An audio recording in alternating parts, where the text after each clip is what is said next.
These are all books that everybody knows. You've got Madame Bovary, you've got some Dostoevsky. They are classics. Lexi Etok reads 4 books a week for her job as a buyer at this independent bookstore. Playing Beatty Bow, Australian classic. She is passionate about supporting local authors, which is why she's mourning the demise of a direct competitor. It's a little bit depressing. Booktopia just disintegrated and they were an Australian business.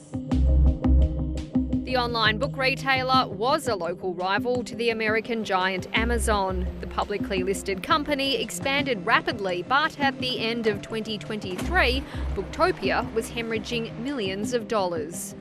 They became more recently a very deep discounter, and I think that was somewhat of writing on the wall. It was a desperate effort, I think, to get sales. Booktopia collapsed with around $12 million in unfulfilled orders, and administrators say that customers shouldn't expect refunds or the return of about $3 million in gift cards.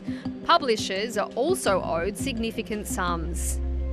There's a great deal of sadness in the industry about Booktopia, as Booktopia has been a fantastic supporter of Australian authors and Australian publishers. Booktopia has more than 60 interested buyers. Many of them are locals like Kogan and Brisbane CBD Books. Many in the publishing world are hoping it's snapped up by an Australian buyer that will continue to support local authors as well as the publishing industry at a time when it's under pressure. Print and paper costs have gone up, and publishers are really conscious that because books are a discretionary item, they're doing everything they can do to keep the retail price of books down. Penguin's classic orange books went up by $2 to $14.99 2 years ago. Some hardbacks are now coming in with a recommended sale price of $75.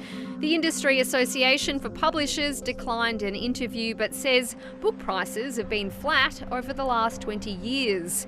Data shows that sales are down around 3% on this time last year to about $500 million. We're seeing margins probably get a lot thinner over the last 5 years, and that's been the real challenge for publishers, even if demand is still pretty strong.